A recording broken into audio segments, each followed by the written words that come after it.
जय जगन्नाथ। कोटि ब्रह्मांडरे एमंत ठाकुर थिबार शुणिच काहीं, कुचित लोक ही परम पद पांति जाहाकु चाहि।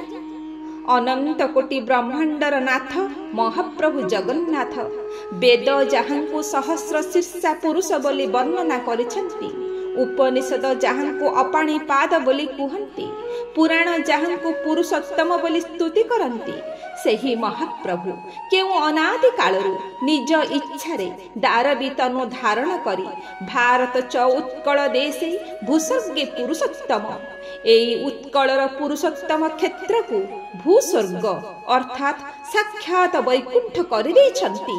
जत्रास्ते दारव तनु श्रीश मानुष लीला यहा दारु देहरे नर लीला रचना करिबारे पक्का धुरंधर सिए। तांकुई नेई 12 लीला 27 उपलीला आउ 108 पर्व पर्वाणी। 12 लीला मध्यरु सर्वप्रथम लीला हेउची महाप्रभुंकर दिव्य स्नान लीला, कारण एही दिन महाप्रभुंकर दिव्य आविर्भावर दिवस। जेपरी संतानटी जात हेबा परे ताकू अणतुठ पानी रे गाधुई दिया जाए, सेहीपरि महाप्रभु दारु ब्रह्म रूप धारण करिबा परे महाप्रभुंकर प्रकट्य तिथि रे आविर्भावर जन्म लग्न रे राजा इंद्रदुम्न तांको दिव्य स्नान कराइथिले। स्कंद पुराण कुहंती एहा महाप्रभुंकर निर्देश थिला, इच्छा थिला। से एमिति इच्छा काहे करिथिले कि भक्तानां विनोदार्थे नानाविध क्रियाम। कवि सम्राट उपेन्द्र भंज लिखिले, स्नान गुंडीचाए स्वयं बेनी लीलाजार पतित तारण अर्थे प्रासाद बाहर। केवल गोटिए उद्देश्य निज भक्त मानक सह एकाकार हेबा, निज करुणा दृष्टि रे तांको अवलोकन करी तांकर समस्त पापकु तापकु नष्ट करिदेबा, तांको हृदय रे आनंद भरी देबा। सच्चिदानंदमय सेइथि पाई ऐश्वर्य लीला परित्याग करी प्रासादरु बाहरी आसंती दांडकु। उपनिषदर अपाणी पाद स्वयं चाली आसंती, अर्चा विग्रह रे नुहे स्वयं मूर्ति लोला लीला नीलाचल लीला। इच्छित पामर संसर्ग खरा बरसरे धरा रहिबारे दंडे भरा भर सरग।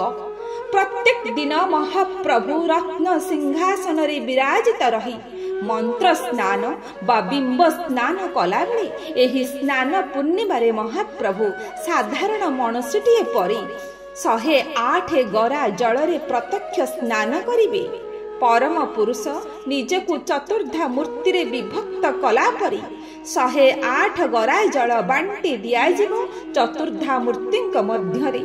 महाप्रभु श्री जगन्नाथंकु 35 गरा जलरे, महाप्रभु श्री बलभद्रंकु 33 गरा जलरे, माँ सुभद्रांकु 22 गरा जलरे आउ चक्रराज सुदर्शनंकु 18 गरा जलरे स्नान कराजिबो। जेउ जल माँ शीतल ठाकुराणींक सम्मुखरे थिबा सुना कूरु आसीथिबो।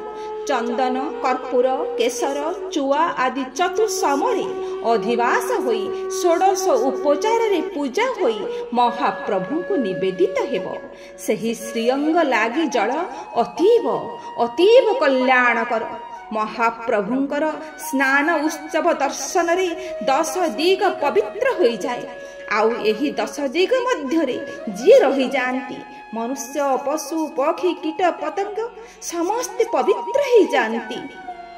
जेउ मनुष्य तार चर्म चक्षुरे एही दिव्य स्नान को दर्शन करंती तांकर आउ कौनसी पाप रहे नहीं। तोई प्रसन्ने जगत प्रसाद। महाप्रभु प्रसन्न हेले जगत प्रसन्न होई जाए, जगतर सर्व कल्याण होई जाए। स्कंद पुराणर वर्णना अनुसार महाप्रभुंकर श्री अंगसिक्त स्नान जलरु टोपाई भी जी सेवन करे से चिर रोगाक्रांत होइथिले मध्य आरोग्य लाभ करे, अपमृत्यु को जय करे। पुत्रहीना बंध्या नारी मृत संतान जात करिथिबा नारी गुणवान और दीर्घायु पुत्रवती हुअंती। कुष्ठ रोगाक्रांत व्यक्ति सहजरे व्याधि मुक्त हुए।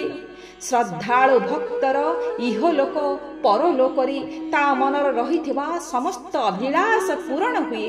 से पंडित बाग्मी बोलाए शास्त्र मतरे केवल स्नान उत्सव पाई बरसकरे थरे व्यवहृत हेउथिबा सुना कूरे पूर्व दिन संसारर समस्त तीर्थ गंगा जमुना कावेरी सरस्वती आदि समस्त तीर्थर जल माने आसी एकत्रित हुअन्ति। प्रकृतरे जाहांक नख कोणरू गंगा बाहरी छंती तांको बा केउ तीर्थर जल ओदा करि परिबो। से तो भकत भावरे बंधा से तो भकतर दुई टोपा लुहरे ओदा सरसर होइछंती। सेई भकत पाई लीला करिबाकू तांको चर्म नेत्ररे आखि पुरेई देखिबार सुजोग देबाकू से चाली आसंती स्नान बेदीकू बड़ दांडकू। पुणी स्नान बेदी रे भक्त गणपति भट्टर मान रक्षा करी हुअन्ति गजानन बेश। भक्त गणपति भट्ट सुदूर महाराष्ट्र धाई आसीथिबा भक्तटी तांको विश्वास रे तांको इष्ट श्री गणेश हेउछन्ति परम ब्रह्म। आउ सिए विराजमान करिछन्ति उत्कलर एही श्रीक्षेत्र रे। तांको दर्शन करिबाकू बहु पथ श्रम करी आसी देखन्ति अद्भुत रूपकू।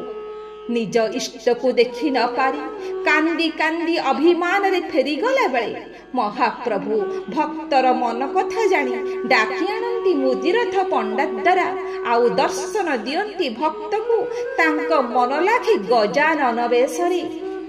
कांदी कांदी लोटी जानती श्रीपयरे गणपति भट्ट आउ मागी नियंती बर।